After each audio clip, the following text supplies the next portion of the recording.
तुमचं नाव सांगा. माझं नाव अशोक कमलाकर संघवी.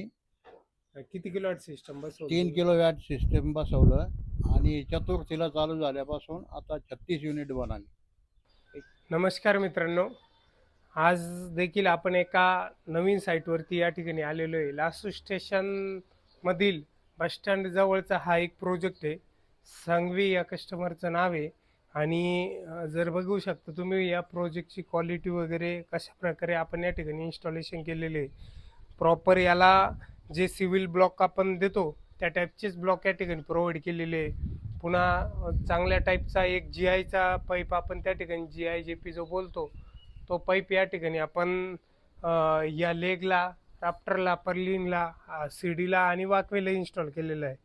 तर या पाईपची थिकनेस ही वेगवेगळी असती. तुम्हाला तो पाईप कशामध्ये यूज करायचा, कशामध्ये युटिलाइज करायचा आहे त्या पद्धतीने आपण त्याचं थिकनेस ही त्या ठिकाणी ठरलेली आहे. जर लेगला आपण तो वापरत असेल तर 72-72 एमएमचा वापरू, राफ्टरला वापरत असेल तर 72-72 एमएम वापरू, पर्लिंग यूज करत असेल तर 50-50 एमएम यूज करू, वाकवे सीडीला आपण 25-50 एमएम यूज करू. तर ही साईज म्हणजे तुम्ही त्या ठिकाणी चेंज पण करू शकता. पण ॲज पर स्पेसिफिकेशन आपण ही एक साईज त्या ठिकाणी एक प्रॉपर ठेवलेली आहे. आणि या ठिकाणी देखील आपण अदानीचे 540 वॅटचे सोलार मॉड्यूल प्रोव्हाइड केलेले आहे, जे की बायफेशियल पॅनल आहे. आणि या पॅनलमध्ये जर बघितलं तुम्ही तर 144 सेल या ठिकाणी येतात. आणि प्रत्येक सेलमध्ये 10 बसबार आपल्याला बघायला भेटतात. आणि बऱ्याच लोकांना प्रश्न पडतो बसबार काय असतो.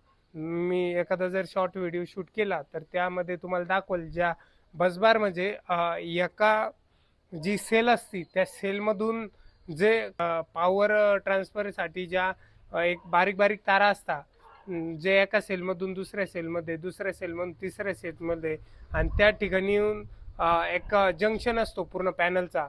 तर त्या ठिकाणी जाता आणि तिथं पॉझिटिव्ह आणि निगेटिव्ह टर्मिनल त्या ठिकाणी बनता. इथं सेंटर पॉईंटला जर बघितलं तुम्ही तर हा त्याचा पूर्ण जंक्शन येतो आणि तिथं पॉझिटिव्ह आणि निगेटिव्ह पॉईंट आपल्याला बघायला भेटतात.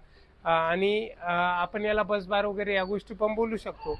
आणि त्या ठिकाणाहून मग ते पॉझिटिव्ह निगेटिव्ह इलेक्ट्रॉन त्या ठिकाणी पॉझिटिव्ह टर्मिनल आणि निगेटिव्ह टर्मिनल मार्फत हे आपल्याला इन्व्हर्टरकडे फ्लो होताना बघायला भेटतात.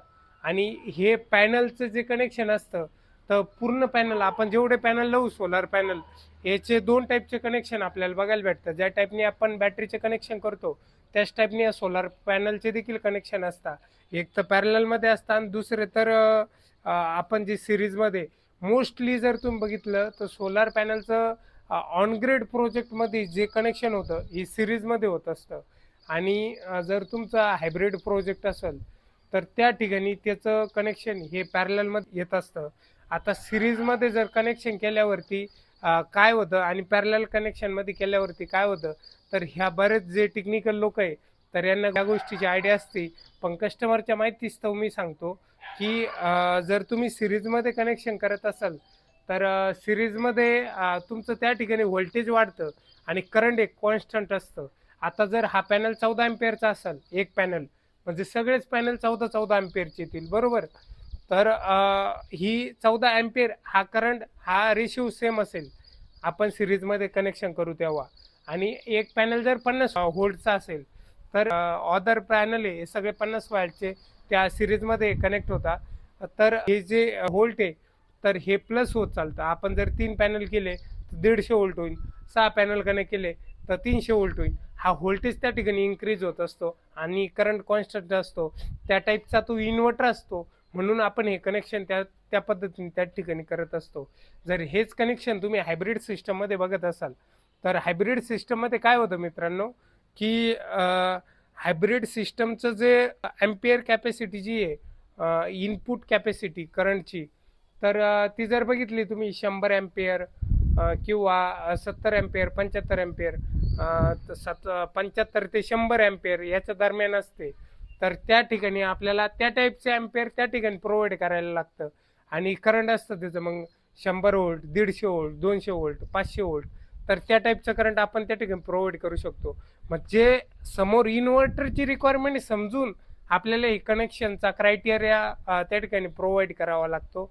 जर इन्व्हर्टरची कॅपॅसिटी कशी आहे, म्हणजे ती इनपुट कसं घेणार आहे, त्या पद्धतीनं आपल्याला या पॅनल थ्रू आउटपुट त्या ठिकाणी प्रोव्हाइड करावं लागत असतं. तर हा या गोष्टीचा एक टेक्निकल भाग झाला, पण बऱ्याच लोकांना प्रश्न पडतो, त्यासाठी मी ही गोष्ट या ठिकाणी क्लिअर केली. आणि जर बघितलं तुम्ही या ठिकाणी देखील आपण 3 पॅनल फ्रंट साईडला आणि 3 पॅनल जे प्रॉपरली म्हणजे एक सोलारची जर तुम्ही बघू शकता 3 किलोवॅट प्रोजेक्टची जी प्रॉपर साईज आपण ज्याला बोलू शकतो, तर त्या साईजमध्ये आपण हे इन्स्टॉलेशन केलेलं आहे. म्हणजे पूर्व पश्चिम आपल्याला या ठिकाणी 12 फूट जागा आणि दक्षिण उत्तर 16 ते 17 फूट जागा ज्या ठिकाणी लागते त्या टाईपची इन्स्टॉलेशन आहे. आणि मोस्टली टेरेसवरती जर तुम्ही बघितलं तर या टाईपचेच सोलार सिस्टम म्हणजे डिझाईन तुम्हाला बघायला भेटेल. मोस्टली ज्या ठिकाणी जागेचा प्रॉब्लेम असतो किंवा काही कस्टमाइज चेंजेस कस्टमरला पाहिजे असतात, त्या ठिकाणी आपण या गोष्टीमध्ये बदल करत असतो. आणि प्रॉपरली जी आयचा जो काय म्हणता येईल आपल्याला जे हुक जे बोलतो आपण 50x50च्या थिकनेसमध्ये, त्या टाईपचा जे हुक या ठिकाणी वापरून या पॅनलचं इन्स्टॉलेशन या ठिकाणी आपण केलेलं आहे.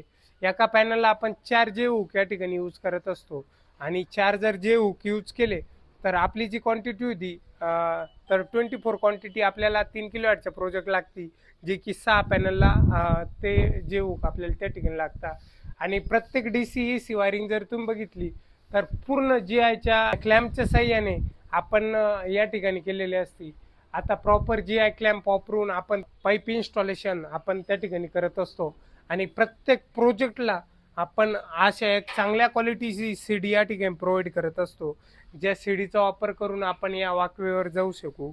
आणि या सिस्टमचं काय मेंटेनन्स असेल पुन्हा क्लिनिंग असेल त्या ठिकाणी कस्टमरला प्रॉपरली करता येईल, त्या वॉकवेवरती व्यवस्थित चढता येईल, त्या ठिकाणी या सीडीचा काम असते.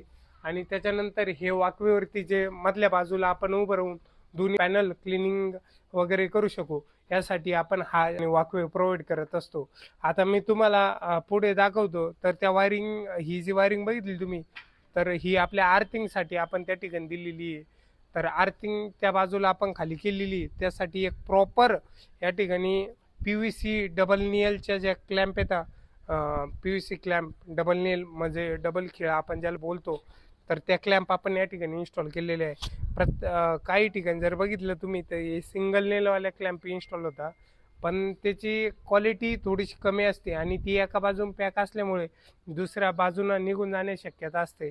याला दोन्ही बाजून प्रॉपर पद्धतीने सपोर्ट भेटतो आणि एक चांगल्या कामाचा दर्जा, चांगल्या क्वालिटीचा दर्जा, चांगल्या इन्स्टॉलेशनचा दर्जा आपण त्या ठिकाणी प्रोव्हाइड करू शकतो. आणि एक टिकाऊ काम या ठिकाणी होऊ शकतं. यासाठी आपण या डबल नेलवाल्या क्लॅम्प या ठिकाणी इन्स्टॉल करत असतो. आणि प्रत्येक प्रोजेक्टवरती आपण जसे भिंतीचे पॅरापिट वॉलचे सपोर्ट देत असतो, तसेच सपोर्ट या ठिकाणी देखील प्रोव्हाइड केलेला आहे. हा देखील आपण समोरच्या लेगला एक पॅरापिट वॉलला प्रोव्हाइड केलेला सपोर्ट आहे, त्या टाईपनी बॅक साईडला एक प्रोव्हाइड केलेला सपोर्ट आहे.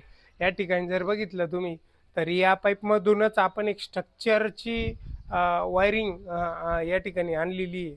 आणि वरती जर बघितलं तर DC AC केबल देखील आपल्याला या पाईपमधून वरती इन्व्हर्टरकडे गेलेला बघायला भेटतात. आणि त्याच टाईपने हे जे पोल आहे पाठीमागचे, याला बॅक साईडला देखील आपण सपोर्ट या ठिकाणी प्रोव्हाइड केलेले आहे, जेणेकरून याचं व्हायब्रेशन जे ते कमीत कमी या प्रोजेक्टमध्ये व्हावं आणि एक चांगल्या दर्जाचं काम या कस्टमरला त्याचा बेनिफिट व्हावा. तर या टाईपचं इन्स्टॉलेशन आपण लासूरला ह्या एका नवीन प्रोजेक्टवरती केलं आहे. आणि तुमच्या माहितीसाठी सांगतो, लासूर स्टेशन याच ठिकाणी आपलं फर्म आहे, आपलं ऑफिस आहे. तर संभाजीनगरमध्ये बऱ्याच लोकेशनला आपलं काम चालू असतं. आणि आता नवीन एका कंपनीचं काम देखील आपल्याला मुंबईमध्ये भेटलेलं आहे. मुंबई पुणे या लोकेशनला देखील आता आपण नव्या कामाची सुरुवात त्या ठिकाणी तुम्हाला बघायला भेटेल. आणि लवकरच त्या कंपनीचं नाव देखील तुम्हाला ऐकायला भेटेल. आणि मध्ये आता कसं लासूर या ठिकाणी जर बघितलं तुम्ही तर 100-125 प्रोजेक्ट आपले हे सबसिडाईज प्रोजेक्ट या ठिकाणी झालेले आहे. म्हणजे बघू शकता तुम्ही, आपण लासूरच्याच लाभार्थ्यांना कमीत कमी 1 कोटी जी सबसिडी ते प्रोव्हाइड करायचं काम केंद्र सरकारच्या मार्फत असेल तर हे या ठिकाणी केलेले आहे. म्हणजे केंद्र सरकारच्या मार्फत आपण जे हे जे प्रोजेक्ट केले पी एम सूर्यघर अंतर्गत, तर यांना ह्या लाभार्थ्यांना प्रत्येकी 78,000 रुपये सबसिडीचा लाभ भेटत असतो. तसं जर कन्सिडर केलं तर लोकललाच आपले 100-125 प्रोजेक्ट या ठिकाणी आता कंप्लीट झालेले आहे. आणि जर 100 प्रोजेक्ट आपण त्या ठिकाणी कन्सिडर करत असाल तर 78 लाख रुपये सबसिडी आपण लोकलच्याच ग्राहकांना प्रोव्हाइड केलेली आहे. याचा असा म्हणजे एक तुम्ही त्या ठिकाणी तो पॉईंट बघू शकता. गव्हर्नमेंटकडून आपण ती गोष्ट घेऊन कस्टमरला त्या ठिकाणी त्या सबसिडीचा लाभ पुरवून दिलेला आहे. आणि लासूरच्या आउट ऑफ असेल त्याच्यामध्ये जर तुम्ही कन्सिडर केलं, नगरमध्ये नेवासा आणि श्रीरामपूर या लोकेशनला देखील आपले कामं चालू असतात. आणि या ठिकाणी जर बघितलं संभाजीनगरमध्ये गंगापूर, वाळूज, कन्नड आणि छत्रपती संभाजीनगरमध्ये वाळूज MIDC असेल किंवा ओव्हरऑल संभाजीनगर असेल, चिकलठाणा असेल, पडेगाव असेल, या लोकेशनला देखील आपले हे कामं चालू असतात कंटिन्युअसली. आणि आता देखील एक 5-7 साईटवरती आपलं वर्किंग या ठिकाणी चालू आहे. आता पुढं उद्या परवाच्या व्हिडिओमध्ये तुम्हाला त्या गोष्टी बघायला भेटेल, कोणकोणत्या लोकेशनला कशा टाईपचं काम आपलं या ठिकाणी चालू आहे. आता फक्त राहिले या साईटवरचं एक इन्व्हर्टरचा पॉईंट, तो तुम्हाला पुढे शो करतो. तर मित्रांनो, पाठीमाग बघू शकता तुम्ही या सिस्टमचं या ठिकाणी ग्रीड कनेक्शन झालेलं आहे. यांचं नेट मीटर देखील या ठिकाणी लागलेलं आहे. आणि प्रॉपर ब्ल्यू कलरचा लाईट या ठिकाणी इंडिकेट होतोय, म्हणजे यांचं सिस्टम एक प्रॉपरली रनिंग या ठिकाणी चालू झालेलं आहे. आणि आता जर आपण याच्यामध्ये बघितलं तर डिस्प्लेमध्ये आपल्याला पॉवर बघायला भेटते 1300-1400, म्हणजे पूर्ण आभाळ आहे बाहेर जर बघितलं तुम्ही तर. आणि आभाळामध्ये म्हणजे आपण 1.5 किलोवॅट जनरेशन या ठिकाणी या कंडिशनला चालू आहे. त्याच्यानंतर टुडे 3.5 युनिट आज तयार झालेले. आतापर्यंत 27 युनिट 27.8 युनिट या ठिकाणी तयार झालेले. 2492 वॅट पॉवर या ठिकाणी 2425 म्हणजे ही फ्लॅक्च्युएट होती. आता थोडंसं बाहेर जर बघितलं, उन्हाची तीव्रता वाढली, लगेच या ठिकाणी तुम्ही बघू शकता त्याचा इम्पॅक्ट ॲट अ टाइम झालेला आपल्याला बघायला भेटतोय. आणि प्रॉपर कंपनीचं म्हणजे प्रॉपर ज्युनियन कंपनीचं आपण या ठिकाणी ACDP आणि DCDP यूज केलेले आहे, ज्यामध्ये हॅव्हलचा आपल्याला MCB वगैरे बघायला भेटतो. आणि प्रॉपर केबल ट्रे या ठिकाणी एक 45x45 mm मध्ये आपण यूज केलेला आहे. आणि एक प्रॉपर फ्लेक्झिबल पाईप लावून या ठिकाणी या लोकेशनचं इन्स्टॉलेशन पूर्ण झालेलं आहे. आणि तुम्हाला अजून एक गोष्ट सांगायला मला आवडेल, हे सिस्टम जे आपण चालू केलं होतं, तर याचं मॉड्यूल म्हणजे पॅनल इन्स्टॉलेशन ज्या तारखेला झालं, त्या तारखेला जी मोठी एकादशी असते आपलं पंढरपूरला मोठा उत्सव असतो, त्या दिवशी यांचं मॉड्यूल इन्स्टॉलेशन झालं होतं. आणि संडेला बहुतेक ही सिस्टम या ठिकाणी नेट मीटरिंग प्रोसेस चालू झाली. त्या दिवशी देखील चतुर्थी होती. तर ग्राहक हा या ठिकाणचा जो ग्राहक आहे त्यांना देखील त्या गोष्टीचा आनंद झाला की या शुभमुहूर्तावर त्यांचं सिस्टम या ठिकाणी इन्स्टॉल झालं. आणि चांगल्या चतुर्थीच्या दिवशी त्यांचं सिस्टम या ठिकाणी चालू झालं. मित्रांनो, या ठिकाणी जर बघितलं तुम्ही तर प्रॉपरली आपण 1 मीटरचा डिस्टन्स ठेवून अर्थिंग या ठिकाणी या लोकेशनला केलेली आहे. आणि प्रत्येक ठिकाणी अशी अर्थ पीट कव्हरचा आपण यूज करत असतो. याचा बेनिफिट असं होतो की एक अर्थिंगची एक मार्किंग तुम्हाला त्या ठिकाणी बघायला भेटते. आणि गोष्टीपासून तुम्ही एक अलर्ट राहता. या ठिकाणी एक सोलारची म्हणजे एक कशाची तरी अर्थिंग त्या ठिकाणी प्रोव्हाइड केलेली आहे. तर बघू शकता तुम्ही या ठिकाणी देखील आपण GI क्लॅम्पच्या साह्याने भिंतीला त्या ठिकाणी कव्हर करून तो पाईप त्या ठिकाणी आणलेला आहे. आणि वरतून जो इन्व्हर्टर राहतो त्या ठिकाणाहून ही अर्थिंग आपण त्या इन्व्हर्टरला कनेक्ट केलेली. मित्रांनो, आपण आता आलोय या मीटर जवळ. तर मीटर जवळ बघू शकता तुम्ही या ठिकाणी एक MCB देखील आपण लावलेली आहे. तर हा MCB कस्टमरच्या घरातला जो पॉवर असेल तो सप्लाय कनेक्ट आपण या ठिकाणाहून करू शकतो. त्यासाठी आपण ही MCB एक प्रोव्हाइड करत असतो. त्याच्या बाजूला जर बघितलं तर हे या ठिकाणी आपण एक जनरेशन मीटर कस्टमरला दिलेलं आहे. तर जनरेशन मीटर हे प्रत्येक ऑन ग्रीड प्रोजेक्टमध्ये आपल्याला प्रोव्हाइड करावं लागतं. तर याचा पर्पज असा आहे याची रिडिंग कुठेही कन्सिडर केलं जात नाही. म्हणजे जी इम्पोर्ट एक्सपोर्ट असतात त्याच्यामध्ये ह्या रिडिंगचा काही संबंध नसतो. पण कस्टमरच्या एक माहितीसाठी आपल्या सोलरने किती युनिट तयार केले किंवा रिन्युएबल एनर्जीचा जो इम्पॅक्ट आपल्याला त्या ठिकाणी पाडायचा असतो, त्यासाठी ही रिडिंग आपल्याला लाईट बिलामध्ये शो करण्यासाठी हे मीटर आपण त्या ठिकाणी लावत असतो. आणि हा या ठिकाणी नेट मीटर लागलेला आहे. ह्याच्यामध्ये जर तुम्ही बघितलं तर नेट मोड आता चालू झालेला आहे यांचा. आणि KWH मध्ये 555 युनिट या ठिकाणी इम्पोर्ट वरती आय लिहिलेले आहे उजव्या साईडला. तर हे 555 युनिट आपल्याला इम्पोर्ट दिसत आहे आणि इथं ई आलं लिहून. आता KWH 24 दिसत आहे, म्हणजे 24 युनिट यांचे एक्सपोर्ट झाले आणि इम्पोर्ट किती झाले 555 युनिट. तर 555 कसं काय इम्पोर्ट झाले, तर याचं कारण सांगतो तुम्हाला. हा जो मीटर आहे तर हा बहुतेक 2-3 महिन्यापूर्वी या ठिकाणी लागलेला होता. ते एक्झॅक्ट मला डेट माहित नाही म्हणून मी तुम्हाला 2-3 महिन्यापूर्वी बोलतोय. आणि त्याच्यानंतर आपण हे सिस्टम लावलं आणि ह्या मीटरला फक्त नेट मोडमध्ये कन्वर्ट केलंय. जे की पहिले फॉरवर्ड मोडमध्ये वर्किंग होतं. नेट मोडमध्ये वर्किंग केलं म्हणजे आपण त्यांना रीडिंग एक्सपोर्ट पण करू शकतो आणि इम्पोर्ट पण करू शकतो, हा नेट मोडचा अर्थ होतो. आणि ज्यावेळेस फॉरवर्ड मोड असतो ना त्यावेळेस फक्त आपल्याकडे परमिशन असते जे आपण कन्झम्पशन करू शकतो, त्यांना एक्सपोर्ट नाही करू शकत इलेक्ट्रिसिटी. तर हा त्याचा असा अर्थ होतो. तर या टाईपनी हे सिस्टम एक प्रॉपर पद्धतीनं चालू झालेलं आपल्याला बघायला भेटतंय.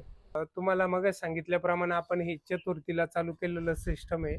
तर हे या सिस्टमचे जे समाधानी ग्राहक आहे आपण त्यांना त्यांचं नाव वगैरे विचारू आणि त्यांचा सोलर सिस्टम बसवल्यावरती त्यांना काय बेनिफिट झाला त्याच्यापासून. तुमचं नाव सांगा. माझं नाव अशोक कमलाकर संघवी.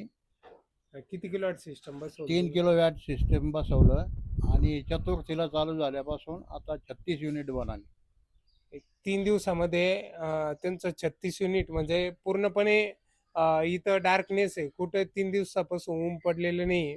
तरी पण तुम्ही बघू शकता 36 युनिट आपल्याला त्यांच्या सिस्टममध्ये जनरेट झालेले बघायला भेटत आहे. तर धन्यवाद मित्रांनो. अशाच आपल्या नवनवीन व्हिडिओसाठी आपल्या चॅनलला लाईक, शेअर आणि सबस्क्राईब करा.